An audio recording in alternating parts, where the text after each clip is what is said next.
ఉందండి ఇప్పుడు. అంతరాయ తిమిరోపశాంతయే శాంత పావనమచించ వైభవం తం నరం వపుషి కుంజరం ముఖే మన్మహే కిమపి తుందిలం మహః వసుదేవసుతం దేవం కంసచాణూరమర్ధనం దేవకీ పరమానందం కృష్ణో వందే జగద్గురుం శ్రీకృష్ణో వందే జగద్గురుం. సహాధ్యాయులారా, మనము చక్కటి ఛందస్సుని నేర్చుకుంటున్నాము. ఈ ఛందస్సు లోపల మనము దాని యొక్క ఉపోద్ఘాతం తెలుసుకున్నాము. ఛందస్సు యొక్క కొన్ని ఉదాహరణలు కూడా మనము తెలుసుకున్నాము. ఛందస్సులో మనం నేర్చుకున్న వాటిలో ముఖ్యంగా ఛందస్సు అంటే ఏంటి అంటే ఆహ్లాదాన్ని కలిగించేది అన్నటువంటి విషయాన్ని తెలుసుకున్నాం. ఆహ్లాదాన్ని కలిగిస్తుంది ఇది మనకు. తర్వాత గ్రామర్ అనేటటువంటిది ఏదైతే ఉందో, గ్రామర్ అనేటటువంటిది కేవలం కొన్ని రూల్స్ కు రిస్ట్రిక్ట్ చేస్తుంది. ఛందస్సు అలా కాదు. లోపల ఉన్నటువంటి రాగములను, ట్యూన్స్ ని మనకు రిస్ట్రిక్ట్ చేయడం ద్వారా ఏమవుతుందంటే రకరకాల ట్యూన్స్ ని మనం కనిపెట్టవచ్చు. అంటే ఒకే అక్షరాల సంఖ్య ఉన్నటువంటి చరణాలు ఏవైతే ఉంటాయో వాటిని మనం ఏం చేయొచ్చు, రకరకాల ట్యూన్స్ లోకి మార్చుకోవచ్చు. అలా మనం ఏమనుకున్నాము, 13-14 కోట్ల ట్యూన్స్ ని తయారు చేయవచ్చు అన్నటువంటి విషయాన్ని మనం తెలుసుకున్నాం. అందులోపల ఈ ట్యూన్ ఏదైతే ఉంటుందో దీన్ని వృత్తము అంటారని, అక్షరాలు ఏవైతే ఉన్నాయో దాన్ని ఛందస్సు అంటారని మనం తెలుసుకున్నాం. ఈ ఛందస్సు ఏదైతే ఉందో ఇది అక్షర ఛందస్సు అని, మాత్ర ఛందస్సు ఉంటుందని చెప్పేసి తెలుసుకున్నాము. అక్షర ఛందస్సు అంటే అక్షరాల ద్వారా వచ్చేది. ఇవి లఘువులు గురువులు, లఘువులు గురువులు అని చెప్పేసి తెలుసుకున్నాము. ఆ లఘువులు గురువులకి ఎలా రావాలి అనేటటువంటి నియమాలన్నీ కూడా తెలుసుకున్నాము. లఘువు అంటే మెల్లగా ఉండేది, గురువు అంటే కాస్త సమయాన్ని ఎక్కువ స్పెండ్ చేసేదాన్ని గురువు అంటారు. ఇదే విధంగా మాత్రా ఛందస్సు అని కూడా ఉంటుంది అని చెప్పేసి అనుకున్నాము. ఒక్క నిమిషం అందరూ లైన్ లో ఉండండి. పురుషోత్తం గారు, ఆ నలుగురు చేశారు, వెంకట్ గారు రాలేదు. ఓకేనా, వెంకట్ గారు రాలేదు. నలుగురు చేశారు. మేము 8:30కి ప్రార్థన చేసి వచ్చేసాము. వెంకట్ గారు రాలేదు. 2-3 టైమ్స్ మళ్ళీ కాల్ చేశాను, ఆయన రాలేదు. నలుగురు వచ్చారు, మొత్తం నలుగురు వచ్చారు, కంప్లీట్ అయింది. సో నలుగురిది పెద్దవారంటే పర్వాలేదు, డీసెంట్ ఏజ్ వాళ్ళు. మన ఉద్యోగి శాఖ. రామ్ గారు నాకు అవి పంపిస్తా అన్నారు స్లిప్స్. నా ప్రవచనం అయిన తర్వాత నేను అవి తీసుకుని నేను అది టేబుల్లో పెట్టి పంపిస్తాను. ఓకేనండి, ఓకే.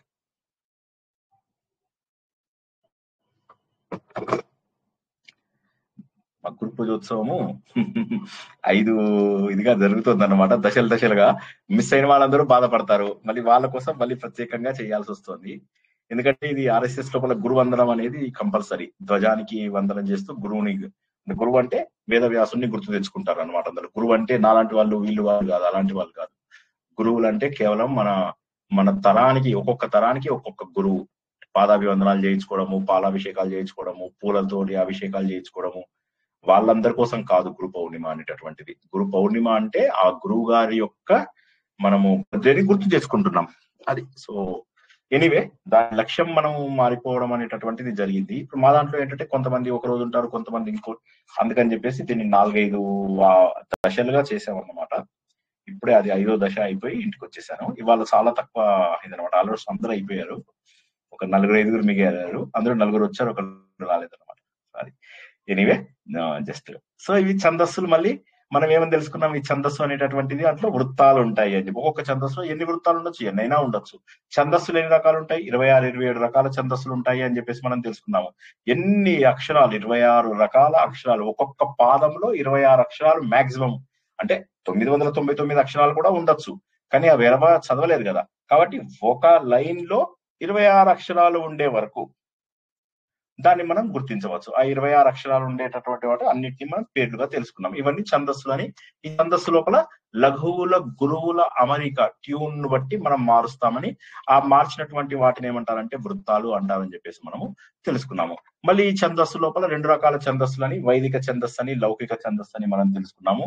1, 2, 3, 4, 5 అక్షరాలు ఉన్నటువంటివి పక్కన పెట్టేసేసి 6, 7, 8, 9, 10, 11, 12 అనే 7 కేటగిరీ ఏవైతే సూర్యుడు రథాలుగా చెప్పుకున్నామో ఇవన్నీ వైదిక ఛందస్సు అని వేదాలలోను పురాణాలలోను మనం ఉపయోగించుకున్నటువంటి ఛందస్సు అన్నట్టుగా తెలుసుకున్నాము.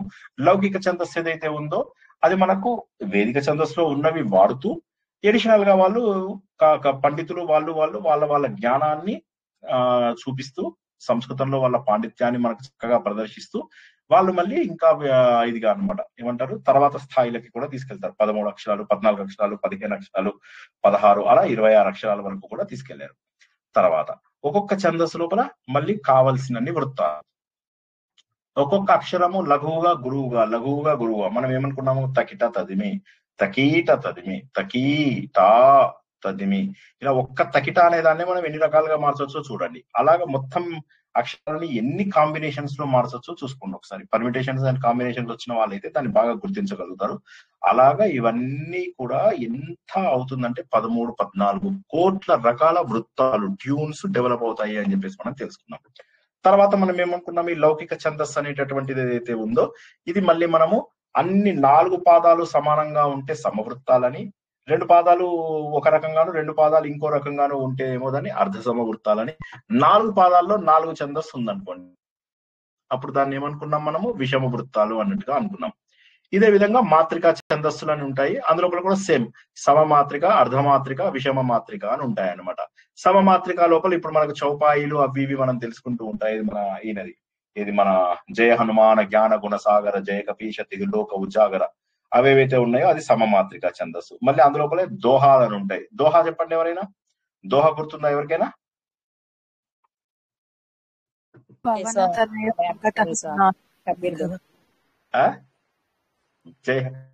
అందులోనే వస్తుంది దోహా. శ్రీ గురున సరోజ రజ విమలయస జోదాయక ఫలజాయ్ అదైతే ఉందో అది అర్ధమాత్రిక ఛందస్సు అన్నమాట అందులో ఉన్నది. సో వాటిని మాత్రికా ఛందస్సు అంటారు. సమమాత్ర ఛందస్సు, అర్ధమాత్రిక ఛందస్సు, విషమ మాత్రిక ఛందస్సు. మాత్ర అంటే ఏంటి? ఒకసారి కొట్టుకుంటే ఒకటి, 2 సార్లు కొట్టుకునేంత సమయం ఉంటే అది దీర్ఘమా ఇదనమాట. సో ఈ విధంగా మనకి ఏంటంటే మాత్రలు, ఒక మాత్రల 2 మాత్రల, దీర్ఘమా ఉంటేనేమో 2 మాత్రలు, లఘువుగా ఉంటేనేమో ఒక మాత్రలాగా అనమాట. అంటే మనము ఆ అక్షరం పలకడానికి ఎంత సమయం పడుతుంది, ఎన్ని మాత్రలు. ఉదాహరణకి జయ హనుమాన జ్ఞాన గుణ సాగర, జయ హనుమాన జ్ఞాన గుణ సాగర 13, 3, 14, 15, 16 మాత్రలు అయ్యాయి అన్నమాట. అలాగా మనకు చూసుకుంటాం. సో అలాగా మీరు లెక్క పెట్టుకోవాలి. అలాగా ఎంత టైం పట్టింది. జయ క 3 మాత్రలు, పీష 2 + 1 3, 3, 4, 5, 6 మాత్రలు అయిపోయాయి. తిహ లో 2 మాత్రలు, క జా 2 మాత్రలు, గ ర మళ్ళీ 16 మాత్రలు ఇలాగా. సో ఇది చూసుకుంటే జయ హనుమాన జ్ఞాన గుణ సాగర జయ కపీశ తిహ లోక ఉజాగర. సో జనరల్లీ దీర్ఘం వచ్చిందంటే 2 మాత్రలుగా తీసుకుంటాము. మనకు లఘు రూపంలో వచ్చిందంటే ఒక మాత్రగా. అంటే పలకడానికి ఎంత సమయం పట్టింది అని. లిప్త పాటు ఇట్లా అంటారు కదా, కనురెప్ప కొట్టుకునేటాలు ఎన్నిసార్లు కొట్టుకోగలుగుతాం అది చదివే లోపల ఆ అక్షరాన్ని అనే దాన్ని బట్టి. ఇప్పుడు ఈ సమానంగా ఉన్నదాన్ని ఏమంటారంటే మనకు టిపికల్లీ మనకు ఈ చౌపాయి అనేది అయితే అంటామో అది అవి రామదూత అతులిత బలధామ అంజనీ పుత్ర పవన సుతరామ మహావీర విక్రమ బజరంగి కుమతి నివార ఇవన్నిటి కూడా సమ మాత్రిక ఛందస్సులు అంటారు. అర్ధమాత్రిక ఛందస్సు అంటే మన దోహ శ్రీ గురు చరణ సరోజ అనేసరికి ఏంటంటే 13 మాత్రలు అయ్యాయి. అదే నిజమన ముకుర సుధారి అంటే 11 మాత్రలు. సో వర్ణవ్ రఘువర విమల 13 మాత్రలు.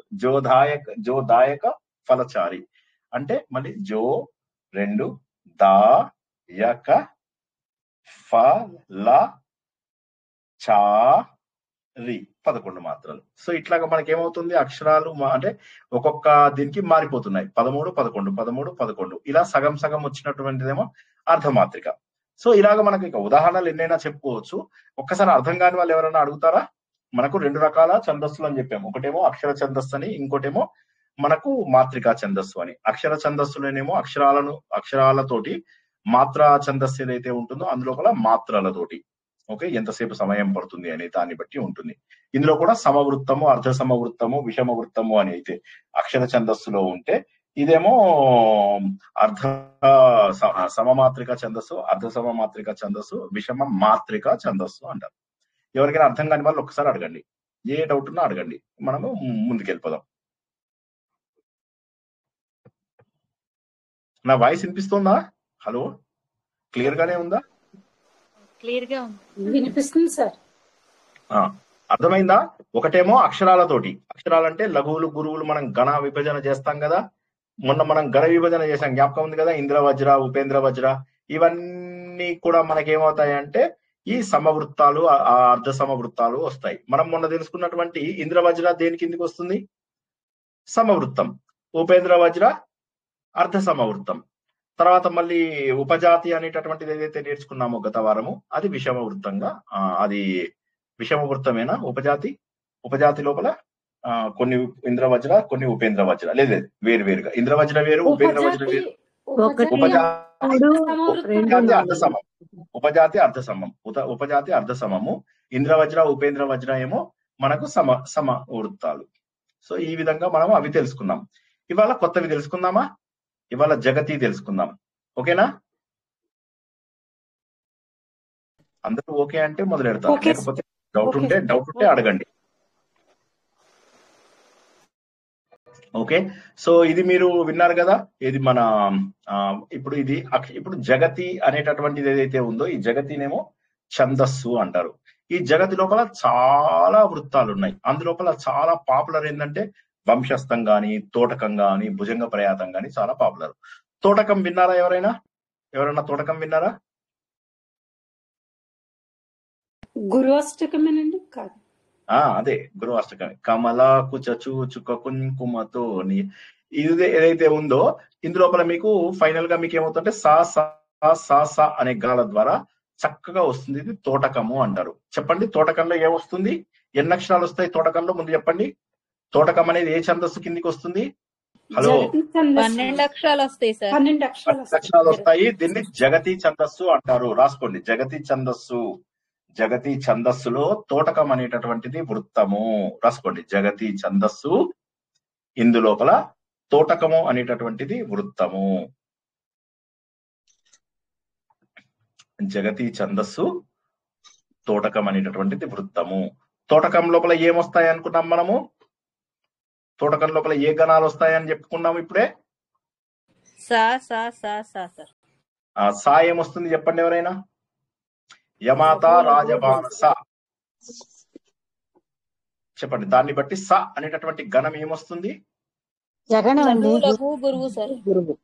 లఘువు లఘువు గురువు. అర్థం కాని వాళ్ళు ఒక్కసారి అడగండి, మొహమాటం లేకుండా. మళ్ళీ కాస్త గత వారం తెలుసుకున్నారు, ఈ వారం మర్చిపోయాము అన్న వాళ్ళు. జగతి ఛందస్సులో 12 అక్షరాలు ఉంటాయండి. అవునండి, జగతి ఛందస్సు లోపల 12 అక్షరాలు ఉంటాయి. అందులోపల మళ్ళీ చాలా రకాలు ఉంటాయి. అందులోపల మనం ఒక 3-4 చెప్పుకుంటాం. అందులోపల ముఖ్యమైనటువంటిది తోటకము, భుజంగ ప్రయాసం. తోటకము ఇంకోటి ఏంటండి చెప్తాను. ముందు తోటకం అర్థమైందా చెప్పండి. తోటకం అంటే ఏంటి? కమలా కుచచు చుక కుంకుమతో ఉంది కదా, అదన్నమాట. సో అది మనకు 12 అక్షరాలు ఉంటాయి, చూసుకోండి కావాలంటే. అది కమలా కుచచు చుక కుంకుమతో నియతారుణిత తులనీరతనో కమలాయతలోక చనలోకపతే విజయీ భవ వెంకట శైలపతే. సో ఇందులో కూడా చూసినట్లయితే మీరు కమలా క లఘువు, మా లఘువు, లా గురువు, కమల, కుచ చూ కు చ చూ అనేది గురువు, మళ్ళీ లఘువు లఘువు గురువు. ఇందాక కూడా లఘువు లఘువు గురువు వచ్చింది, అవునా? సో అలాగా మనకేమవుతుందంటే కంప్లీట్ గా ఇది మొత్తం ఈ 12. అలాగే విజయీ భవ వెంకట శైలపతే అన్నది కూడా విజయీ, వి జ ఈ అనేది గురువు, వి లఘువు, జ లఘువు, ఈ గురువు, విజయీ భవ వేం, భవ వేం అనేది మళ్ళీ గురువు, భవ వేం. కట షై, కట షై, కా అనేది లఘువు, టా అనేది లఘువు, షై అనేది మళ్ళీ గురువు. లఘువు లఘువు గురువు అంటే ఇప్పటికి మనకు 3 సగనాలు వచ్చాయి. వెంకట షై లపతే, ల ప తే, లా లఘువు, పా లఘువు, తే గురువు, లఘువు లఘువు గురువు. ఇప్పటి వరకు ఇందు లోపల ఎంత సింపుల్ అంటే, ఇది ఎవరైనా అడిగారు అనుకోండి మీకు తోటకం అంటే ఏంటయ్యా అంటే 4 సగనాలు, సగనము 3 అక్షరాలు, సగనము 3 అక్షరాలు, సగనము 3 అక్షరాలు, ఇంకో సగనము 3 అక్షరాలు. లఘువు లఘువు గురువు, లఘువు లఘువు గురువు, లఘువు లఘువు గురువు, లఘువు లఘువు గురువు. సింపుల్ గా ఉందా? ఎవరికైనా కష్టంగా ఉందా? హలో, ఎవరికైనా అర్థం కాకపోతే అడగండి, ఎందుకంటే మళ్ళా తర్వాత మళ్ళీ మనం వెనక్కి రాము కదా. ఇవన్నీ సింపుల్వి, ఇవన్నీ కూడా సింపుల్వి, వెనక్కి రాము కదా, అందుకోసం అడుగుతున్నాను. ఓకేనా? ఇప్పుడు సా సా సా సా లాగానే ఇదే 12 అక్షరాలలో యా యా యా యా అనేటటువంటివి వచ్చాయనుకోండి, దాన్ని భుజంగ ప్రయాతం అంటారు. భుజంగం అంటే ప్రాము, భుజంగ ప్రయాతము, భుజంగ ప్రయాతము. 4 యగనాలు వస్తాయి, 4 యగనాలు వస్తాయి. వినా వెంకటేశం ననాథో ననాథ సదా వెంకటేశం స్మరామి స్మరామి. తర్వాత ప్రియం వెంకటేశం ప్రసీద ప్రసీద ప్రభో వెంకటేశం ప్రయక్ష ప్రయక్ష. సో ఇప్పుడు దాంట్లోపల యగనము యగనము యగనము యగనము. ఇప్పుడు ఒకసారి విడదీసి చూడండి, యగనంలో ఏమొస్తాయి చెప్పండి? ఒక లఘువు 2 గురువులు వస్తాయి సార్. ఒక యా లఘువు 2 గురువులు. మా తా, యా మా తా. యా లఘువు, మా గురువు, తా గురువు. మొదటిది లఘువు, తర్వాత 2 గురువులు వస్తాయి. అర్థం కాని వాళ్ళు ఒక్కసారి అడుగుతారా భుజంగ ప్రయాతం? హలో, అందరికీ అర్థమైందా? భుజంగ ప్రయాతం అనేటటువంటిది వృత్తమా ఛందస్సా? హలో, ఛందస్సు అండి. ఛందస్సా ఛందస్సుకి వృత్తంకి తేడా ఏంటి రామలక్ష్మి గారు?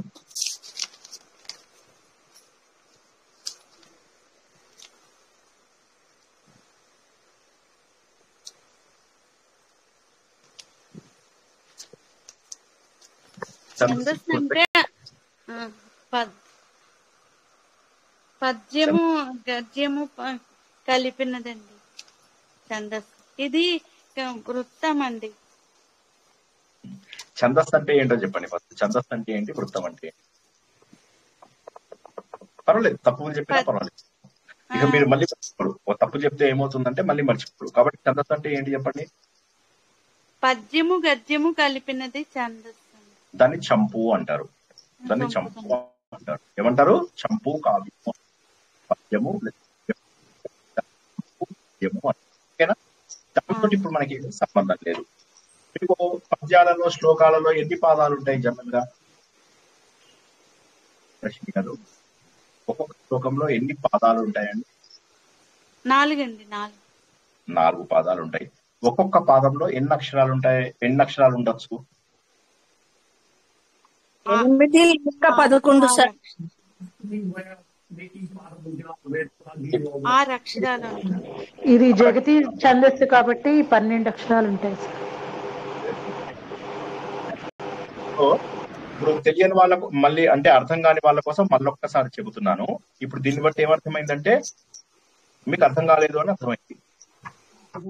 ఒక్కొక్క పాదంలో హరి చూడు, ఒక్కొక్క పాదంలో ఎన్ని అక్షరాలు ఉంటాయి అనే దాన్ని ఛందస్సు అంటారు. ఒక్కొక్క పాదంలో ఎన్ని అక్షరాలు ఉంటాయి అనే దాన్ని ఛందస్సు అంటారు.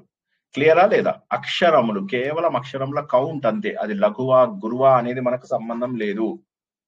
సో అది ఒక్కసారి అందులో లఘువులు ఉన్నాయా గురువులు ఉన్నాయా మనకు సంబంధం లేదు.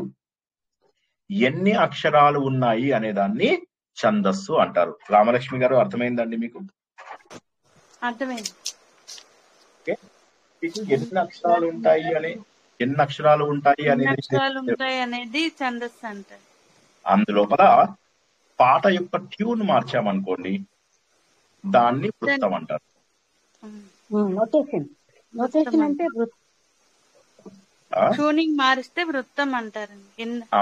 ట్యూనింగ్ ఎలా మారుస్తామండి చెప్పండి ఒకసారి. నోటేషన్ బట్టి మారుతుందండి. నోటేషన్ అంటే ఇంగ్లీష్ లోకి వెళ్ళిపోయాం కదా. నోటేషన్ అంటే గణాలు మారుతాయి.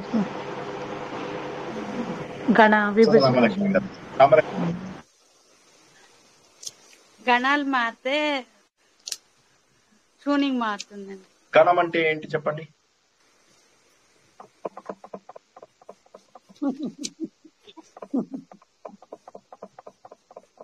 సరే పర్వాలేదు. 3 కానీ 2 కానీ అక్షరాలు గణాలు.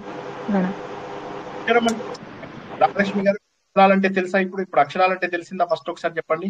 ఒక్కొక్క అక్షరాలంటే అక్షరం అంటే ఏంటి? అక్షరం అంటే అక్షరాల కలయికని ఛందస్సు అంటారు. అక్షరాల కలయికని ఛందస్సు అనరండి, అక్షరాల సంఖ్యని ఛందస్సు అంటారు. అక్షరాల సంఖ్య అంటే ఒక పాదంలో ఎన్ని అక్షరాలు ఉంటాయి అనేదాన్ని ఛందస్సు అంటారు. ఒక పాదంలో 1 అక్షరం ఉండొచ్చు, ఒక పాదంలో 2 అక్షరాలు ఉండొచ్చు, ఒక పాదంలో 3 అక్షరాలు ఉండొచ్చు, ఒక పాదంలో 4 అక్షరాలు ఉండొచ్చు, ఒక పాదంలో 5 అక్షరాలు ఉండొచ్చు, ఒక పాదంలో 6 అక్షరాలు ఉండొచ్చు, ఒక పాదంలో 7 అక్షరాలు, ఒక పాదంలో 8 అక్షరాలు ఉండొచ్చు. అలాగా ఒక పాదములో 26 అక్షరములు అంటే ఆ ఇ ఈ ఉ అనేటటువంటివి ఏవైతే ఉన్నాయో ఆ నుంచి మీరు చివరిగా రా వరకు ఉన్న వాటిని వర్ణములు అంటారు, అక్షరములు అంటారు. అక్షరములు అంటే ఏంటంటే మన తెలుగు లోపల ఈ అవి అయితే ఉంటాయో అవి చివరిగా రా వరకు వచ్చే వాటిని అక్షరములు లేదా వర్ణములు అంటారు. ఓకేనా? తర్వాత ఈ వర్ణములు అక్షరాలు ఇవి కాకుండా కొన్ని ప్రత్యేక అక్షరములు ఉంటాయి, వాటిని సంయుక్త అక్షరములు లేదా ద్విత్వ అక్షరములు అంటారు. సంయుక్త అక్షరములు అంటే ఏంటంటే ఒక అక్షరం కింద మరొక అక్షరం ఉంటే దాన్ని సంయుక్త అక్షరము అంటారు. ద్విత్వ అక్షరము అంటే అదే అక్షరం కింద అదే ఉందనుకోండి, అక్క ఉంది. ఇందులో ఎన్ని అక్షరాలు ఉన్నాయి శ్రీపాద రామలక్ష్మి గారు? 2. చెప్పండి, 2 అక్షరాలు ఏమున్నాయో?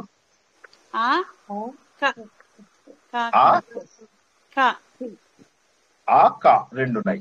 ఓనే ఆ అనేది ఒక అక్షరము, కా కింద కావత్తు అనేటటువంటిది ఒక అక్షరము. కా కింద కావత్తు ఉంటే దాన్ని ఏమంటారండి?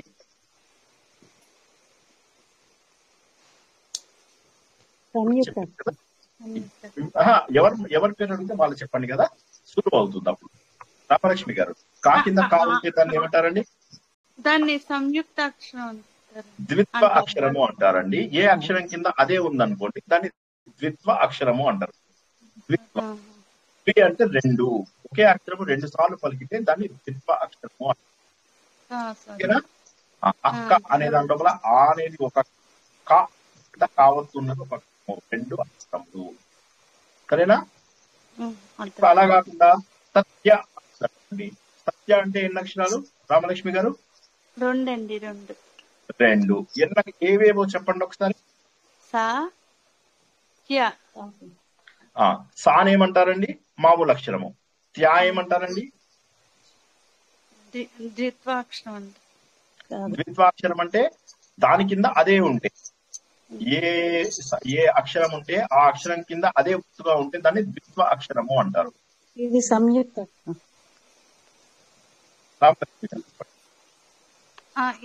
ఇది సంయుక్త. ఒక్కసారి ఇప్పుడు మీరు అక్షరం అంటే ఏంటి, ఆ తర్వాత సంయుక్తాక్షరం అంటే ఏంటి, ద్విత్వాక్షరం అంటే ఏంటి అని ఒకసారి గ్రూప్ లో అందరికీ చెప్పండి. చాలా మంది ఉన్నారు మీలాంటి వాళ్ళు, మీరు అయితే బయటకు వచ్చారు, కామ్ గా ఉన్న వాళ్ళు చాలా మంది ఉన్నారు. ఎందుకంటే ఈ అజ్ఞానం ఎప్పటిదో కాదు, కొన్నేళ్లుగా ఈ మనం ఏమేమి చేస్తూ అలా ఉంచుకుని మన భాష మీద కూడా మనము పట్టుని కోల్పోయాం కదా. కాబట్టి పర్వాలేదు, ఏం పర్వాలేదు. అసలు నాకు తెలియట్లేదు అని తెలుసుకోవడం అనేది చాలా మంచిది. ఎందుకంటే అది మనకు నేర్చుకోవడానికి చక్కగా ప్రయత్నిస్తుంది. కాబట్టి ఏం భయపడకుండా ఏంటో చెప్పండి, ఏం నేర్చుకున్నాము మనము? ఒకే అంటే ఒకే అక్షరం ఉన్నదాన్ని ద్విత్వాక్షరం అంటారండి. సంయుక్తాక్షరం అంటే తేడా ఉన్నదాన్ని సంయుక్తాక్షరం అంటారు. తేడా ఉంటే కాదండి, ఒక అక్షరం కింద వేరే అక్షరం. ఇప్పుడు మీరు ఇలా మీరు తేడా అంటే కొంతమంది ఇలా వంకరగా రాస్తారు, అప్పుడు అది తేడా అనే కదా. నేను నాకు అక్షరాలు రాదు, నేను ఇలా వంకరగా రాస్తాను, అప్పుడు అది తేడా అవుతుంది. తేడా కాదు, ఒక అక్షరం కింద వేరే అక్షరం ఉన్నట్లయితే వస్తుందా దాన్ని సంయుక్త అక్షరము అంటారు. ఓకే, ఇప్పుడు ఛందస్సు అంటే చెప్పండి. ఇప్పుడు ఛందస్సు అంటే ఏంటి? అక్షరాల కలయికని ఛందస్సు అంటారు. అక్షరాల కలయిక కాదండి, మీరు చాలా ముండిగా ఉన్నారు ఇవాళ, ఎందుకో తెలియదు. అక్షరాల కలయికలు కాదండి, ఒక పాదంలో ఎన్ని అక్షరముల సంఖ్య అని చెప్పాను. ఎంత భాగం ఉంటే కదమ్మా. మీకు పోనీ పెన్ను పేపరు ఉన్నాయా? పోనీ పెన్ను పేపర్ ఉన్నాయమ్మా మీ దగ్గర?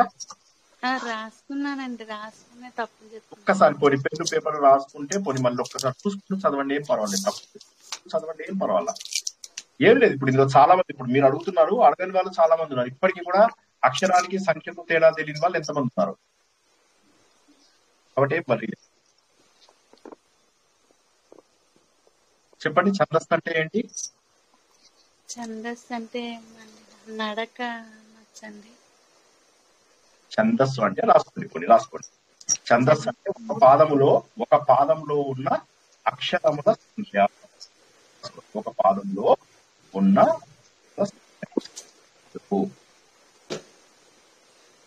కట్ అవుతుందండి. నా వాయిస్ బాలేదండి?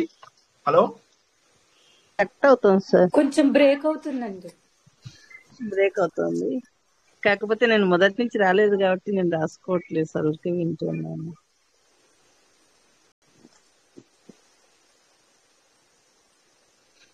ఒక పాదములో ఉన్న అక్షరముల కలయిక.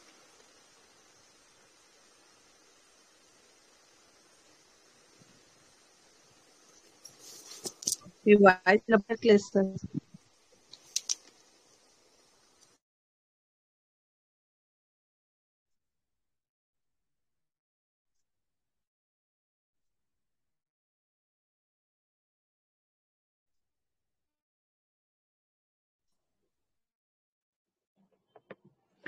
ఇప్పుడు వినిపిస్తుందా? ఏమన్నా జాయిన్ అయ్యారు మళ్ళీ? వినిపిస్తుంది సార్. రామలక్ష్మి గారు, అక్షరములు అంటే ఏంటి అర్థమైందా? అక్షరములకు ఉదాహరణ చెప్పండి కొన్ని. నాకు భయం వేస్తుంది. ఉదాహరణ చెప్పండి. ఉదాహరణ చెప్పండి.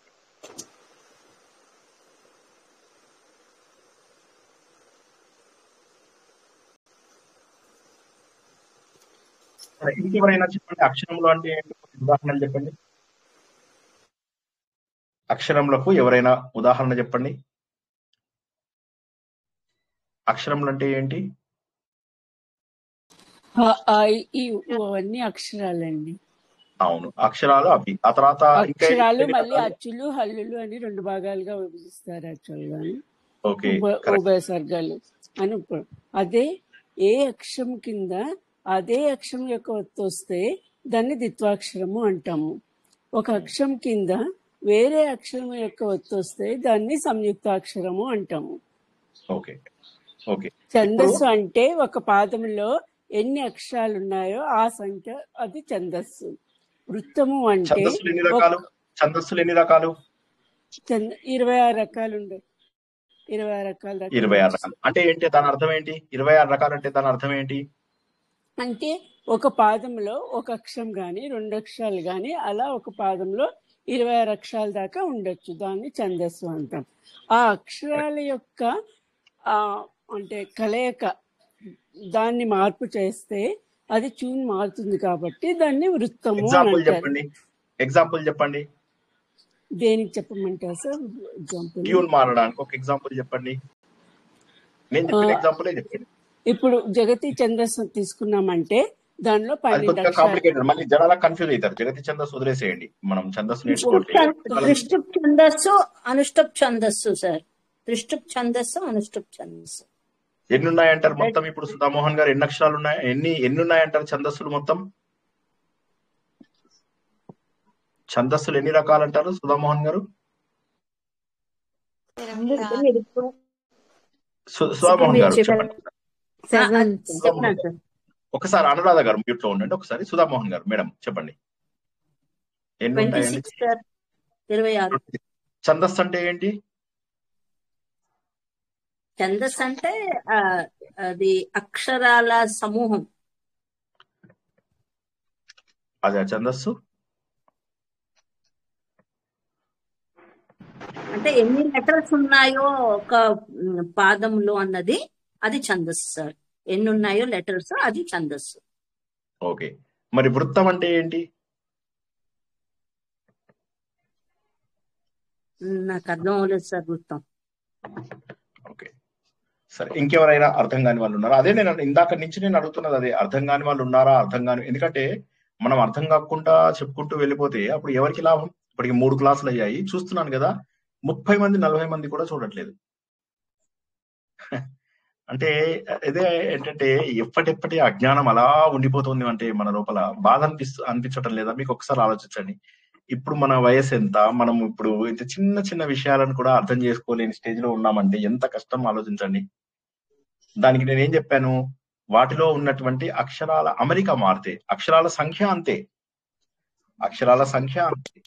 అరేంజ్మెంట్ మారితే వృత్తం అంటారు sir. Arrangement of alphabet sir. వృత్తం అంటే ట్యూన్ అండి, ట్యూన్. ట్యూన్, వృత్తం అంటే ట్యూన్. ఉదాహరణకి తకిట అనే అక్షరం ఉంది. తకిట అంటే ఎన్ని అక్షరాలు ఉంటాయి? 3 అక్షరాలు. సో ఛందస్సు ఎంత అంటే 3 అక్షరాలు. ఛందస్సు ఎంత అంటే 3 అక్షరాలు. ఇప్పుడు దాంట్లో వృత్తాలు ఎన్ని తీయచ్చో నేను చెప్తాను, చూడండి. అర్థం కాని వాళ్ళు దయచేసి ఇప్పటికైనా అర్థం చేసుకోండి. తా కీట, వీటిని అక్షరములు అందరూ. తా కీట అనేవి అక్షరములు. ఈ అక్షరముల యొక్క సంఖ్య 3 అంటే ఇది ఛందస్సు. 3 అనేటటువంటిది ఛందస్సు. ఇప్పుడు ఇందులో వృత్తాలు ఎలా రావచ్చో చూద్దాం. త కీ టా ఒక ఛందస్సు. తకి టా ఒక ఛందస్సు. తా కి టా ఒక ఛందస్సు. తా కీ టా ఒక ఛందస్సు. తా కి టా ఒక ఛందస్సు. అక్షరంలోని లఘువులు గురువులు మారుస్తూ, దాని ట్యూన్ మారుస్తూ ఒక్క గణము, గణం అంటే 3 అక్షరాలు, దాంట్లోనే ఇన్ని మార్పులు చేస్తున్నప్పుడు 16 అక్షరాలు 26 అక్షరాలు ఉన్నప్పుడు ఎన్ని కాంబినేషన్స్ వస్తాయో చూడండి ఒకసారి. Huge combinations. అలా 13 కోట్ల వృత్తాలు, 14 కోట్ల వృత్తాలు మనకు 26 ఛందస్సులలో వస్తాయి. ఛందస్సులు 26, కానీ వృత్తాలు మాత్రం కోట్లకు కోట్లు వస్తాయి. గత వారం మనం తెలుసుకున్నది ఏంటంటే, గత వారం ఏం తెలుసుకున్నానంటే ఎవరైనా చెప్తారా? గత వారం ఏం తెలుసుకున్నాం, ఎవరైనా చెప్పగలుగుతారా? ఇంద్రవజ్ర, ఉపేంద్ర వజ్ర, ఉపజాతి ఎవరైనా చెప్పగలుగుతారా? ఇంద్రవజ్ర అంటే అన్ని సమంగా ఉంటాయి సార్, అన్ని లైన్లలో సమంగా ఉన్న అక్షరాలని. ఎన్ని అక్షరాలు ఉంటాయండి? ఇంద్రవజ్ర అనేది ఏ ఛందస్సులోకి వస్తుంది? 11 వస్తాయి సార్. 11 అక్షరాలు ఉంటాయి. 11 అక్షరాలు అంటే దాన్ని ఏమంటారు? ఏ ఛందస్సు అంటారు?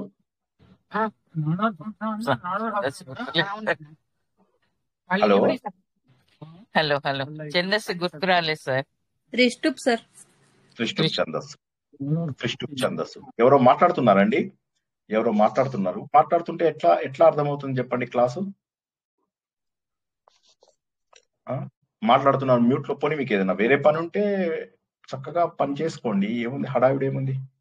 క్లాస్ మళ్ళీ వీడియో కూడా వినొచ్చు కదా. సో త్రిష్టుప్ ఛందస్సు, అది త్రిష్టుప్ ఛందస్సు. త్రిష్టుప్ ఛందస్సులో 11 అక్షరాలు ఉంటాయి.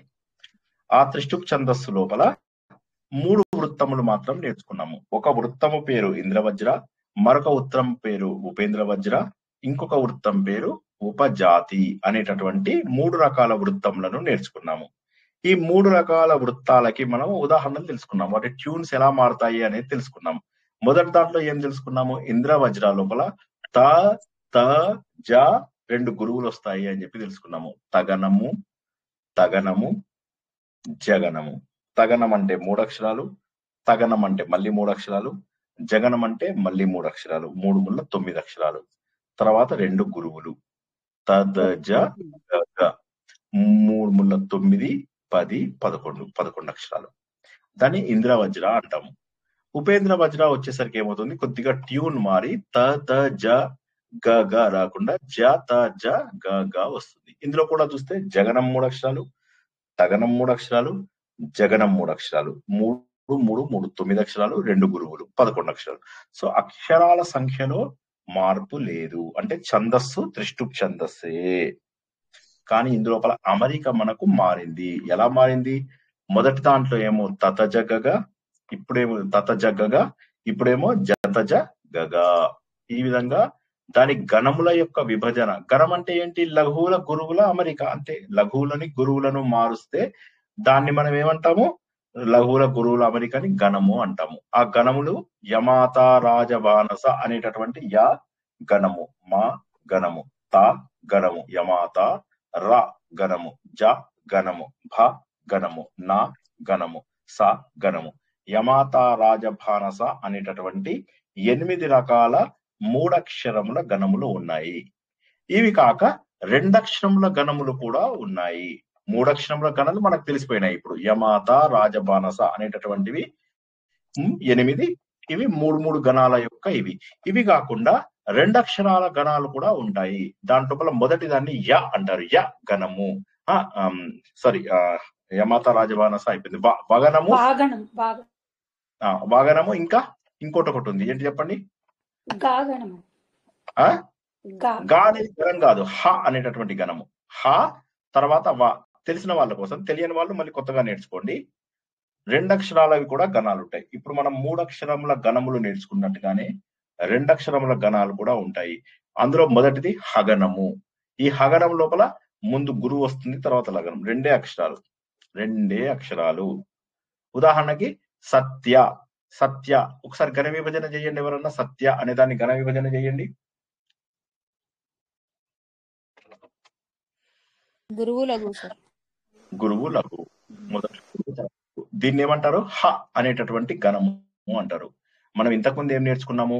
3 అక్షరముల గణములు నేర్చుకున్నాము. య, మ, త, ర, జ, భ, న, స అనేటటువంటివి నేర్చుకున్నాము. యమాత రాజభానస అనేటటువంటివి ఏవైతే ఉన్నాయో 3 అక్షరముల గుంపులు. ఇప్పుడు మనం నేర్చుకుంటున్న వాటిని 2 అక్షరముల గుంపులు అంటాం. అక్షరం అంటే ఏంటి? అ, ఆ, ఇ, ఈ, ఉ, సంయుక్త అక్షరములు, 0 ఉన్న అక్షరాలు, విసర్గలు ఉన్న అక్షరాలు, వీటన్నిటిని విసర్గ ఉన్న అక్షరం అంటాము. తర్వాత హల్లుతో ఉన్నటువంటి అక్షరాలు అంటాము. విసర్గ తర్వాత అనుస్వారం ఉన్నటువంటి అక్షరాలు, ఇవన్నీ ఏవైతే ఉంటాయో ఈ అక్షరాలు కూడా ఒక్క అక్షరంగానే భావిస్తాం మనం. ఉదాహరణకి రామం అన్నాం అనుకోండి, 2 అక్షరాలే. రామం అంటే 0ని 3వ అక్షరంగా తీసుకోము. రా అనేది 1 అక్షరం, మం అనేది 1 అక్షరం. 0ని కూడా 1 అక్షరంగానే తీసుకుంటాం. అంటే దాని ముందున్న అక్షరంలో కలిపేస్తాము. సో అలాగా. సో ఇప్పుడు ఏమైంది? ఇక్కడ మనము 3 అక్షరముల గణములు నేర్చుకున్నట్టుగానే 2 అక్షరములవి కూడా గణాలు ఉంటాయి. అందులో మొదటి గణం పేరు హగనము. ఈ హగనంలో మొదట గురువు వస్తుంది, తర్వాత లఘు వస్తుంది. ఉదాహరణ తీసుకున్నట్లయితే లక్ష, అక్ష, కక్ష, సత్య, నిత్య. ఓకే, ఇవన్నీ కూడా రామ, ఇవన్నీ కూడా హ గణములు. ఒక్కసారి అర్థం కాని వాళ్ళు అడుగుతారా? మళ్ళీ తర్వాత అడిగే బదులు ఇప్పుడే అడిగితే బెటర్ కదా. 2 అక్షరముల గణములు అంటే అర్థమైందా? 2 అక్షరాల గుంపుని 2 అక్షరముల గణములు అంటారు. అర్థం కాని వాళ్ళు ఒక్కసారి అడుగుతారా మొహమాటం లేకుండా? మొహమాట పడద్దు. మొహమాట పడితే నేర్చుకోము. ఎందుకంటే ఇప్పటికి లేట్ అయినా సరే పర్వాలేదు, లేట్ అయినా సరే బెటర్ లేట్ దాన్ నెవర్ అంటారు. ఏం పర్వాలేదు, లేట్ అయినా సరే నేర్చుకోవాలి. 2 అక్షరముల గణములు అంటే 2 అక్షరాలను కలపగా వచ్చినటువంటి గణము. ఉదాహరణకి రామ అంటే ఏ గణం అవుతుందండి? హగనమండి. గురువు లఘు కాబట్టి హగనము. హ గణము రాసుకోండి. హ అనేటటువంటి గణములో ఒక గురువు, ఒక లఘువు ఉంటాయి. వ అనేటటువంటి గణములో రివర్స్, ఒక లఘువు, ఒక గురువు ఉంటాయి. వ అనేటటువంటి గణంలో ఒక లఘువు, ఒక గుణము ఉంటాయి. భరణ భవరవ అని చెప్పి ఎప్పుడన్నా విన్నారా మీరు? నజవజ జజర, భరణ భవరవ, ఇవన్నీ మనం చిన్నప్పుడు నేర్చుకున్నాం. చంపలమాల, చంపకమాల, ఉత్పలమాల, ఇవన్నీ. సో ఎనీవే, ఆ వ అనేటటువంటి గణం లోపల మొదట లఘువు వస్తుంది, తర్వాత గురువు వస్తుంది. ఒకళ్ళు ఎవరైనా ఉదాహరణ చెప్పగలరా? ఒక లఘువు, ఒక గురువుకి ఏదన్నా మీకు తోచిన ఇది. పితా పితా కానీ గురుగారు ఒక్క నిమిషం ఇక్కడ డౌట్. ఇప్పుడు మీరు హగనానికి కూడా ఒక లఘువు గురువు చెప్పారు కదా? రివర్స్, ఒక గురువు, ఒక లఘువు చెప్పాను. హగనానికి ఒక గురువు, ఒక లఘువా? హ అనేటటువంటి గణము ముందు గురువు వస్తుంది, తర్వాత లఘువు వస్తుంది. Okay okay okay. దీనికేమో ముందు లఘువు వస్తుంది, తర్వాత గురువు వస్తుంది. ఓకే. అమ్మావా వగణంకి అమ్మ అనేది హగనం అవుతుంది, చూసుకోండి. ఎందుకంటే అమ్మ అనే దాని లోపల ఆ అనేది లఘువే, కానీ మా అనేది ద్విత్వాక్షరము కాబట్టి ఆ అనేదాన్ని గురువుగా మార్చేస్తాం మనం. మా అనేది లఘువుగా మార్చేస్తాం. మనం అది మొదట్లో నియమం నేర్చుకున్నప్పుడు నేర్చుకున్నాం. అందుకే ఒక్కసారి పాతవి చూడండి. అంటే ఏం లేదు, నేను ఎందుకు మాటి మాటికి చూడమని చెప్తాను అంటే, మీరు గుర్తుంచుకుని ఏకసంథాగ్రాహులయ్యి చిన్నప్పుడు కూడా మీరు విని ఆల్రెడీ మీకు అలవాటు ఉంటే పర్వాలేదు. లేకపోతే కనీసం ఒకసారి క్లాస్ వింటే ఒకసారి అర్థం కాదు, రెండోసారి. నేను ఎందుకు మాటి మాటికి వినమని చెప్తాను అంటే, కొంతమందికి క్యాచ్ అయిపోదు, కొంతమంది సులభంగా క్యాచ్ చేసేస్తారు, కొంతమందికి ఒక్కసారి చెప్తే చాలు. అసలు వీటికి ఇంత కూడా కాదు, ఒక అరగంట క్లాస్ లోపల మొత్తం అన్ని ఛందస్సులు చెప్పేసేయచ్చు. కానీ మనం కావాలని చెప్పి ఎందుకు సులభంగా చెప్తున్నాము, ఇందులో రకరకాల లెవెల్ వాళ్ళు ఉంటారు. కొంతమంది చిన్నప్పుడు అసలు చదువు అంటే ఇంట్రెస్ట్ లేని వాళ్ళు, కొంతమంది చిన్నప్పుడు అసలు స్కూల్కి వెళ్ళని వాళ్ళు, కొంతమందికి అసలు చదువు నేర్చుకున్నా కూడా ఎప్పటికప్పుడే వేస్ట్ చేసేవాళ్ళు. చిన్నప్పుడు అస్సలు స్కూల్ అంటే ఇంట్రెస్ట్ లేని వాళ్ళు ఎంతమంది అండి? ఇంటర్మీడియట్ వరకు అసలు స్కూల్ అంటే అస్సలు ఒక్కసారి కూడా శ్రద్ధ అనిపించని వాళ్ళు ఎవరైనా ఉన్నారండి ఇందులో? మొహమాట పడకుండా చెప్పాలి. గురువు గారు చిన్నప్పుడు వెళ్ళని వాళ్ళు అయితే ఇప్పుడు అసలు రారు గురువు గారు. ఇంకా అప్పుడే వదిలించుకున్నాం ఇప్పుడు ఎందుకని, ఇప్పుడు వచ్చారంటే అప్పుడు ఇంట్రెస్ట్ ఉన్న వాళ్ళమే వచ్చి ఉంటాం గురువు. అబ్బో, వెరీ గుడ్, వెరీ గుడ్, బాగా చెప్పారు, బాగా చెప్పారు. ఏమి బాధపడద్దు, ఎందుకంటే ఇవన్నీ ఏంటంటే ఇప్పుడు చిన్నప్పుడు, అందుకే నేను అన్నాను దీన్ని మీరు ఎగ్జామ్కి వెళ్ళట్లేదు కాబట్టి ఇవన్నీ బట్టి కొట్టాల్సిన అవసరం లేదు, ఊరికే దాని అరేంజ్మెంట్ ఇలా ఉంటుందని తెలుసుకుంటే సరిపోతుంది అంతే. జస్ట్ కొన్ని ఇప్పుడు కష్టంగా గ్రామర్ ఎక్కువ ఉంటుంది కదండి, కష్టం. లాంగ్వేజ్ నేర్చుకుంటుంటే చిన్నప్పుడు ఎక్కువ గ్రామర్ ఉంటుంది, కష్టంగా ఉంది, తపన వచ్చింది అంతే పెద్ద. గురువు గారి చిన్న విషయము, ద్విత్వాక్షరం అంటే ఒక హల్లుకి అదే హల్లు ఒత్తుగా వచ్చినప్పుడు, సంయుక్తాక్షరం అంటే ఒక హల్లుకి వేరే హల్లు ఒత్తుగా వచ్చినప్పుడు. ఇది క్లారిటీగా ఉంది కదా గురువు గారు?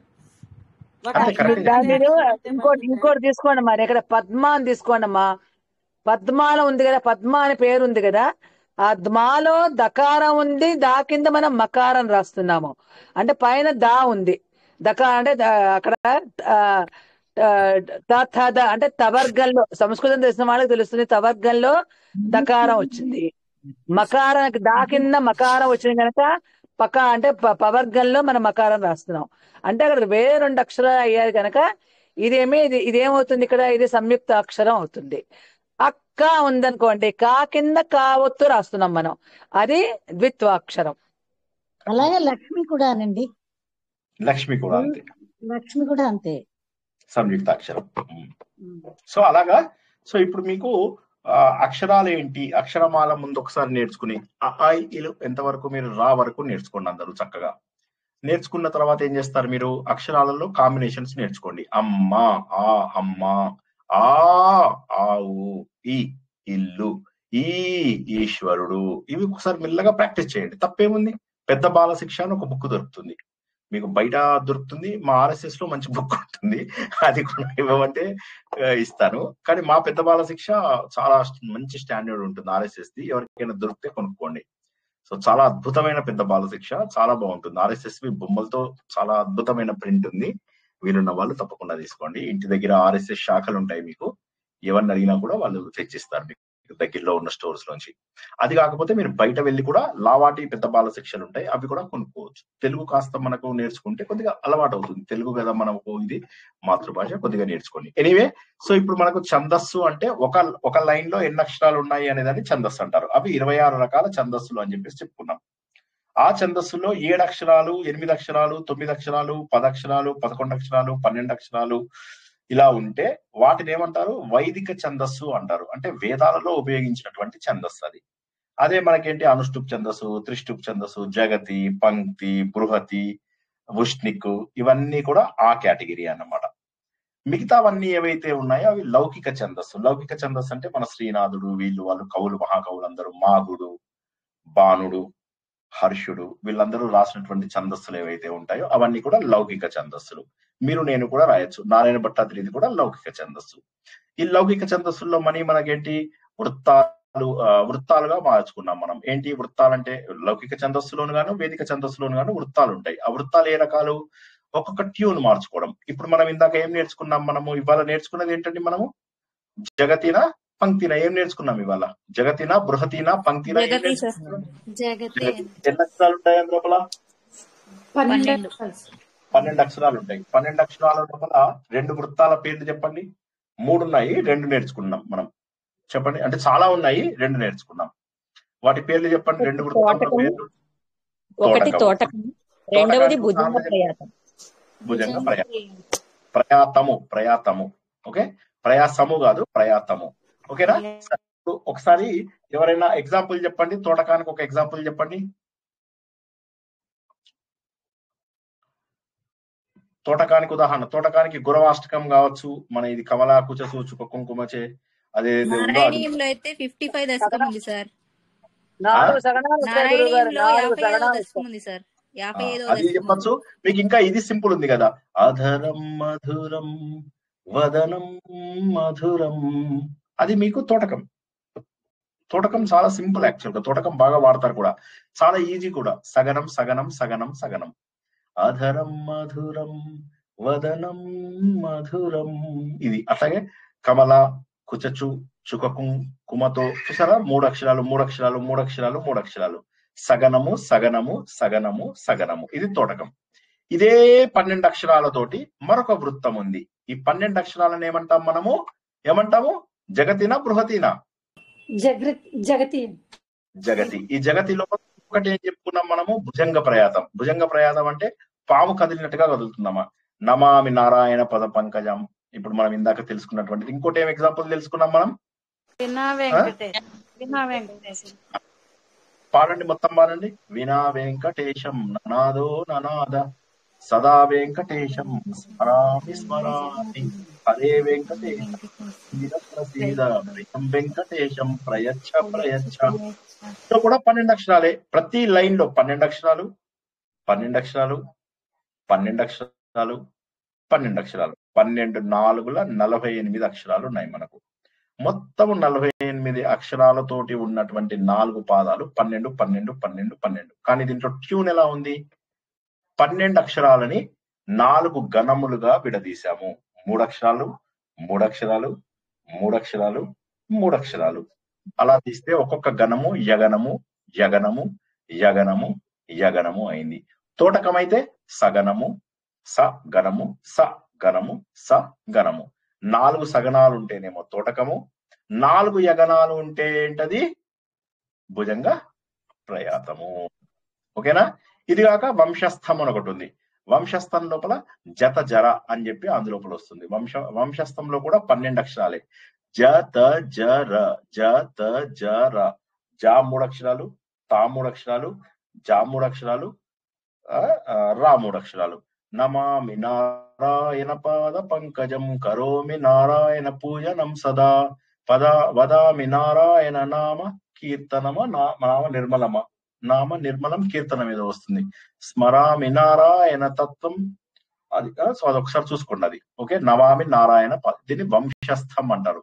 ఇప్పుడు మనం ఎన్ని తెలుసుకున్నాము? జగతి లోపల 3 ఉన్నాయి, 3 రకాల వృత్తాలు. జగతి అనేటటువంటిది ఛందస్సు. ఈ ఛందస్సులో మనం నేర్చుకున్నటువంటి వృత్తములు 3. వృత్తము అంటే ట్యూన్లు. ఈ ట్యూన్లలో మొదటి ట్యూన్ పేరు వంశస్థము, రెండవ ట్యూన్ పేరు తోటకము, మూడవ ట్యూన్ పేరు భుజంగ ప్రయాతము. వంశస్థము యొక్క ట్యూన్స్ ఏంటి? జత జర. తోటకం యొక్క ట్యూన్ ఏంటి? స స స స అనేటటువంటి 4 గణములు. భుజంగ ప్రయాతంలో ఏమొస్తాయి? Yeah yeah yeah yeah. ఒక్కసారి మళ్ళీ అందరూ కూడా ఏం చేస్తారంటే ఈ ఎగ్జాంపుల్స్ కూడా రాసుకుంటారా, లేకపోతే మీకు ఇందులో కూడా నారాయణీయంలో ఉన్న ఎగ్జాంపుల్స్ కూడా మీరు చక్కగా ఘన విభజన చేసుకోవడానికి ప్రయత్నం చేయండి. ఘన విభజన రాని వాళ్ళు కనీసం ఆ పేర్లు వంశస్థం అని చెప్పగానే మీరు ఓకే వంశస్థం అంటే తెలుసు నాకు, ఇది జగతి అనేటటువంటి ఛందస్సు లోపల ఉంటుంది, దీంట్లో జత జర అనే గణాలు వస్తాయని గుర్తుంచుకుంటే చాలు. తోటకం అంటే తెలుసు నాకు, అధరం మధురం వదనం మధురం, 12 అక్షరాలు. సో తెలుసు నాకు, దీన్ని తోటకం అంటారు అని చెప్పి. అదే విధంగా వినా వెంకటేశం ననాదో ననాథ అనగా తెలుసు, ఇది భుజంగ ప్రయాతం. భుజంగ ప్రయాగం అండి, ప్రయాతం త త త ప్రయాతం. ఓకేనా? జత జర ఏం చెప్పారు సార్? చానాది జత జత జర జత జర జత అంటే జత అంటే 2 చెప్పులు జత అంటాను చూడండి, ఆ జత. జర అంటే కొద్దిగా, మన తెలంగాణలో కొద్దిగా జర ఇటు పక్కకి జరగరాదే తమ్మి అంటాం కదా, ఆ జర. అంటే 2 జాలే వస్తున్నాయి, జత జర. మూడు అక్షరాలు మూడు అక్షరాలు మూడు అక్షరాలు మూడు అక్షరాలు ఇదే సీక్వెన్స్ లో రావాలి. ఇదే సీక్వెన్స్ లో రావాలి. ముందు మూడు అక్షరాలు జాలో ఉండాలి, తర్వాత మూడు అక్షరాలు తగనంలో ఉండాలి, తర్వాత మూడు అక్షరాలు జగనంలో ఉండాలి, లాస్ట్ మూడు అక్షరాలు రగనంలో ఉండాలి. ఒక పాదం అయిపోయింది. మళ్ళీ రెండో పాదంలో కూడా యాజ్ ఇట్ ఈస్ ముందు మూడు అక్షరాలు జగనం ఉండాలి, తర్వాత మూడు అక్షరాలు తగనం ఉండాలి, తర్వాత మూడు అక్షరాలు జగనం ఉండాలి, తర్వాత మూడు అక్షరాలు రగనం ఉండాలి. సో ఈ విధంగా వంశస్థానికి మీరు అక్కడ శ్లోకం ఏం చెప్పారు? ఒకటి నమామి నారాయణ పాద పంకజం కరోమి నారాయణ పూజనం సదా వదామి నారాయణ నామ నిర్మలమో ఏదో ఉంది, అది ఒక్కసారి చూసుకోండి, అది నేను కొద్దిగా కన్ఫ్యూజ్ అయిపోయాను. స్మరామి నారాయణ తత్వం అవ్యయం అని వస్తుంది. నమామి నారాయణ పాద పంకజం కొట్టండి, మీరు వస్తుంది. ఇది ఇందులో అనుకుంటా ఆయన గడప ఉంటుంది. ఆయన పేరేంటి? గడప వస్తుంది. వెంకటేశ్వర స్వామి గడప. ఆయన పేరేంటి? వెంకటేశ్వర స్వామిలో మొదటి గడప పేరేంటి? కులశేఖర్ సార్. కులశేఖర్ ఆయన రాసినటువంటి కులశేఖర ఆల్వారు రాసినటువంటి ముకుందమాల. Thank you. చూసారా ఒక్కొక్కసారి ఎలా మర్చిపోతూ ఉంటామో. ఇదే సినిమా అయితే ఎంత బాగా గుర్తుపెట్టుకుని మరి చెప్పి మిమ్మల్ని దెబ్బేవాడిని, మీకు సినిమాలు గుర్తులేవని చెప్పి. సో ఓకేనా, ఇవాళకి ఇక్కడ సార్ ఒక చిన్న డౌట్ సార్. ఏం పర్లేదు. ఇప్పుడు జగతి ఛందస్సులో 3 వృత్తాలు అని చెప్పారు కదా సార్, అలా ఇంకా వృత్తాలు ఉంటాయా సార్? ఒక్క నిమిషం. 3 కాదు 30 ఉన్నాయి. 30 కాదు 300 ఉంటాయి. మనకు పాపులర్ మాత్రమే నేర్చుకుంటున్నాం మనం. బాగా పాపులరు. మీరు నారాయణీయం ఒకసారి నారాయణీయం బుక్ తీసి హరిత మేడం గానీ ఇంకెవరైనా ఆల్రెడీ నారాయణీయం చేసిన వాళ్ళు కానీ ఎవరైనా ఉంటే అడిగి బుక్ లో ఏమేమి వృత్తాలు ఉన్నాయో చూడండి. ఆ వృత్తాలు మీకు నేర్చుకుందాం ఎన్ని వీలైతే అన్ని. ఇవాళ ఇంకొక క్లాస్ మాక్సిమం తీసుకుని ఆపేస్తాం, ఎందుకంటే అలంకారాలు సులభంగా ఉంటాయి కదా, అలంకారాల్లోకి వెళ్ళిపోదాం.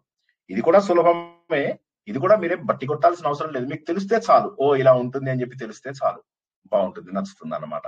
ఛందస్సు వృత్తాలు, ఛందస్సు వృత్తాలు. ఛందస్సులు మారవు 26, కానీ వృత్తాలు మాత్రము లక్షల కొద్ది కోట్ల కొద్ది వస్తాయి. 13 కోట్ల కాంబినేషన్స్ వస్తాయి. అయితే 13 కోట్ల కాంబినేషన్స్ ఎవరు వాడరు. ఇప్పుడు ఈయన మా నారాయణ భట్టాద్రి కూడా ఆయన తెలివితేటలకి ఆయన 26 ఛందస్సులు వాడాడంతే. జస్ట్ 26 ఛందస్సులు కాదు, 26 వృత్తాలు వాడాడంతే.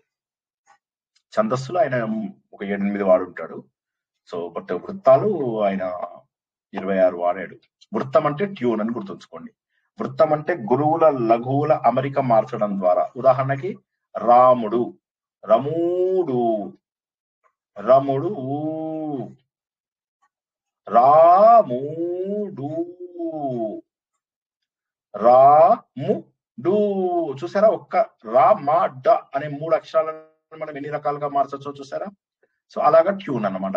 నేను అంతకు కూడా మీకు ఇప్పుడు సంగీతంలో త్యాగరాజ కృతులు కూడా మనం తీసుకోవచ్చు. అలాగా ఉంటాయి కృతులు కూడా మీకు ఛందస్సులో ఉంటాయి, కొన్నిటికి ఉంటాయి. అంటే మరి అవి తెలుగులో వాటికి ఏంటంటే తెలుగు ఛందస్సులు ఉంటాయి మీకు, నజబజ జజరా అవి. అయితే ఒకప్పుడు నేను ఇంతకు ముందు చెప్పినట్టుగా ఒకప్పుడు ఏంటంటే మనకు ఛందస్సులు యతి ప్రాస ఇవన్నీ నియమాలతోటే ఇచ్చేవాళ్ళు. మీరు రాసినటువంటి కృతులు గాని శ్లోకాలు గాని ఇవన్నీ కూడా.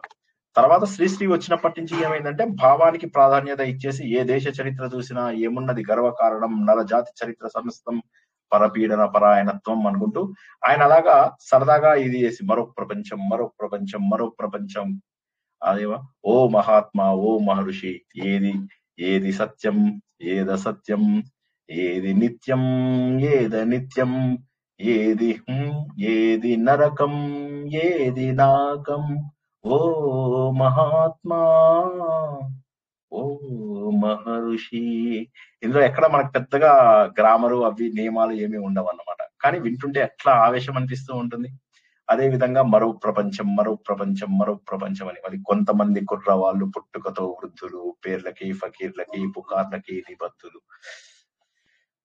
అలాగా భావం ప్రాధాన్యత తీసుకొచ్చినటువంటిది ఆయన. గ్రామర్ రూల్స్ అన్ని కూడా మనకు ఉన్నాయి, ఈ సంస్కృతంలోనూ ఉన్నాయి, తెలుగులోనూ కూడా ఉన్నాయి. ఆ నియమాలను పాటించినంత వరకు మనం పాటిస్తాము. పాటిస్తే సాదాగా ఉంటుంది. ఇప్పుడు నారాయణ భట్టాద్రి ఏం చేశాడు, దేవుడి దగ్గర తన పాండిత్యం అంతా ఉపయోగించి నేను నీకు ఏం అర్పించగలను భగవంతుడా నా పాండిత్యాన్ని. అందులో ఛందస్సు అనేది ఏంటి, నడక. ఇందాక శ్రీపాదాల రామలక్ష్మి మేడం గారు ఆవిడ కరెక్ట్ గా చెప్పారు ఒక మాట, ఏంటంటే నడక ఛందస్సు అంటే. ఆ నడక ఎంత ఆహ్లాదమైనటువంటి నడక చూడండి, ఎంత బాగుంది అది. అధరం మధురం వదనం మధురం, ఎంత బాగుంది. అదే విధంగా వినా వెంకటేశం ననాదో ననాథ, దానికి ఇప్పుడు ఈ మధ్య యేసు మీద కూడా కట్టారు. అదే దాంట్లోపల మీరు యేసు మీద కూడా కట్టారు. సో అట్లాగా సో ట్యూన్స్ చాలా బాగుంటాయి మీకు అది. అలాగా మీకు చాలా. మళ్ళీ శ్రీ వెంకటాచలపతే తవ సుప్రభాతం తర్వాత వస్తుంది మనకు. సో ఇట్లాగా ఒక్కొక్క దానికి ఒక్కొక్క రకమైన ట్యూన్ అన్నమాట. అది వసంత తిలక అన్నమాట. ఉక్త వసంత తిలక తబజా జబ జగౌ ఏదో వస్తుంది, దానికి శ్రీ వెంకటాచలపతే తవ సుప్రభాతం. అలాగా వాళ్ళు ఏం చేశారంటే ఈ రకమైనటువంటి ట్యూన్స్ లోనే రాశారు వాళ్ళ భక్తిని గాని వాళ్ళ స్తోత్రాలను గాని వీటన్నింటిని. 90% ఈ ట్యూన్స్ లోనే రావాలి. రాకపోయినా కూడా తప్పేమి లేదు, రాకపోయినా కూడా భావ ప్రకటన ముఖ్యము. కానీ వచ్చినప్పుడు ఏమైతుందంటే అది ఆహ్లాదం కలిగిస్తుంది. అందుకే ఛందస్సుని ఇంకొక మాట ఏమంటారు, ఆహ్లాదం అని కూడా అంటారు. ఇంకొక మాట ఏమంటారు, ఛందస్సు అంటే బట్టలు కప్పడం అంటారు. బట్టలు రకరకాల బట్టలు, ఇప్పుడు నేను ఇలా వేసుకున్నాను, వేసుకునేసరికి ఏమైంది, ఇప్పుడు మీరు మీ ఇంటికి వస్తాను, ఇంటికి వచ్చేసరికి మీరు ఏం చేస్తారు, ఎవడో బిచ్చగాడు అనుకుంటారు. అనుకోరు మీరు, యాక్చువల్ గా నేనని తెలుసు. కాకపోతే ఏమైందంటే ఇంట్లో అందరు ఉంటారు, ఉండేసరికి ఏమవుతారు, నేను ఇట్లా మీ గురువులు అంటే ఎవడరా గురువు పోపో, దాని బదులు నువ్వు అడుక్కుంటే మేము డబ్బులు ఇచ్చేవాళ్ళం అని చెప్పేసి పంపించేస్తారు. ఇలా ఎవరు చేశారు చెప్పండి? మన మహాభారతంలో ఎవరో చేశారు ఇట్లాగా, మర్చిపోయారు. ద్రుపదుడు అందరి ముందు ఉన్నప్పుడు ద్రోణుడు వెళ్ళి నేను నీ ఫ్రెండ్ అంటే, ఎవడరా ఫ్రెండ్, నీ వేషము అంటే ఈయనకు అప్పటికే ఈ పీలక ఉంటుంది, చిరిగిపోయిన బట్టలు ఇవన్నీ వేసుకుని వస్తాడు కదా.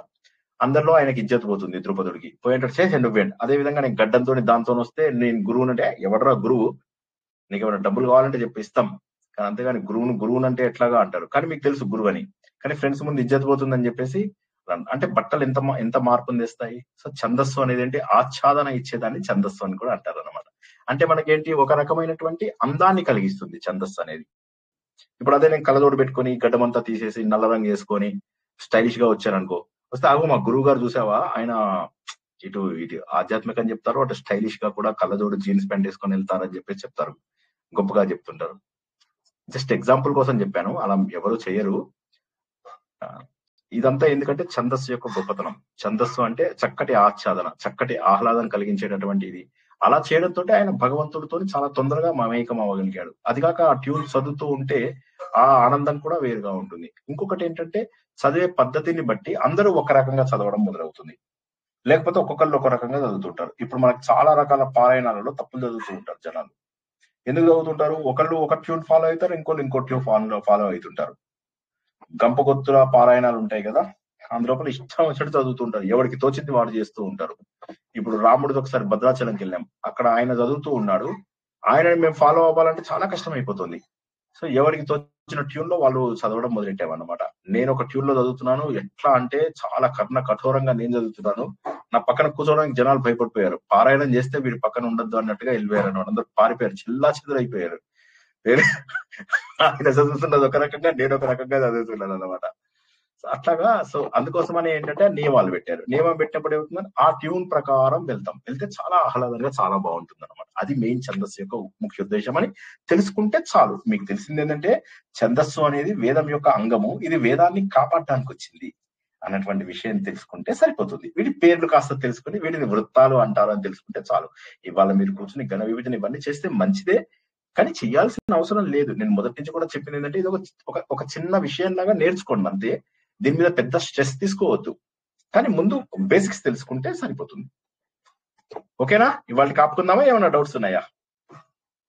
సార్ వసంత తిలక అన్న వసంత మాలిక అన్న ఒకటేనా సార్? కాదు, వసంత తిలక వేరు. వసంత తిలక తబజా జబ గౌ అది మర్చిపోతున్నా, మాట అది ఎన్నిసార్లు చదివినా నేను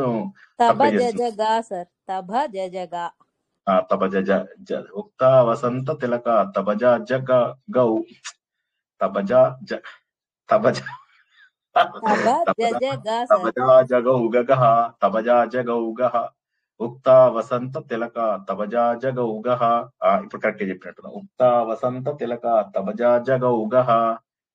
అది అందులోపల మీకు అది శ్రీ వెంకటాచలపతే తవ సుప్రభాతం శ్రీ పద్మనాభ పురుషోత్తమ వాసుదేవ వైకుంఠ మాధవ జనార్దన చక్రపాణి శ్రీవత్స చిహ్న శరణాగత పారిజాత శ్రీ వెంకటాచలపతే తవ సుప్రభాతం ఉక్త వసంత తిలక తవ జగౌగ.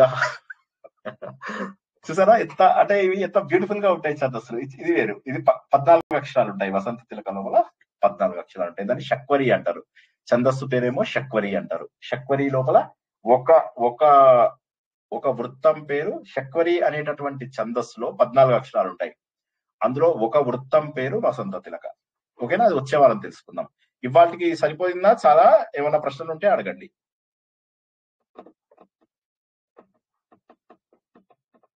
ఓకే, ఇవాళకి ఆపుకుందాము. మళ్ళీ రిక్వెస్ట్ ఏంటంటే ఒక్కసారి చూడండి. I understand. ఇప్పుడు మనం ఏకసంతాగ్రాహులు అనుకునే కంటే కూడా ఒకసారి చూసి మనకు తెలియనివి నేర్చుకుంటే చాలా మంచిది. తప్పులు చేసిన వాళ్ళని నేను ఎక్కువ సపోర్ట్ చేస్తాను. ఎందుకంటే తప్పులు చేసిన వాళ్ళు ఇంకోసారి తప్పులు చేయరు, ఆ తప్పు మళ్ళీ చేయరు. ఎన్ని తప్పులు చేస్తే ఇప్పుడు ఈ స్టేజ్కి వచ్చాం. చిన్నప్పుడు ఎన్ని దెబ్బలు తింటే వచ్చారంటే, నేను దెబ్బలు ఎప్పుడు తినలేదు. సో కానీ చెప్తున్నా, అసలు అంటే జనరల్లీ చాలా ఇంట్లో బాగా దెబ్బలు తినేవాడిని, అల్లరి బాగా చేసేవాడిని కాబట్టి దెబ్బలు తినేవాడిని, కానీ స్కూల్లో ఎప్పుడు దెబ్బలు తినలేదు. So but what ever it is, ఎంత కష్టపడితే జీవితంలో పైకి వస్తాం గుర్తుంచుకోండి. ఇప్పుడు మంచిగా ఈ వయసులో నేర్చుకోవడానికి ముందుకు వచ్చారంటే that it self is a great achievement. ఎంత నేర్చుకోగలిగితే అంతే నేర్చుకోండి. ఒక్క అక్షరం ఎక్కువ నేర్చుకోవద్దు. కానీ మీరు మనసు పెట్టకుండా నేర్చుకుంటే ఒక్క అక్షరం కూడా రాదు. మనసు పెట్టి నేర్చుకుంటే కనీసం 10 అక్షరాలలో కొన్ని అక్షరాలు వస్తాయి. ఇప్పుడు ఎగ్జామ్ లోపల 70% వచ్చిన వాడు పాస్ అయ్యి, 80% వచ్చిన వాడు పాస్ అయ్యి, 35% వచ్చిన వాడు కూడా పాస్ అయ్యి. ఆ 35% వచ్చిన వాడికి కూడా సిలబస్ లో ఏముందో తెలుస్తుంది అంతే. అది కూడా చాలు. పాస్ మార్క్స్ వచ్చినా చాలు. ఇది 100% రావాలని లేదు. 100% రావాల్సింది కేవలం మోక్షం దగ్గరే. అక్కడే మోక్షంలో ఒక్క మార్కు తక్కువైనా మోక్షం రాదు. కానీ సంస్కృతంలో వాటిలో 100% రావడానికి అవకాశమే లేదు. ఛాన్సే లేదు. సంస్కృతం మొత్తం 100% యాక్యురేట్ గా చదివే వాళ్ళు లేనేలేరు.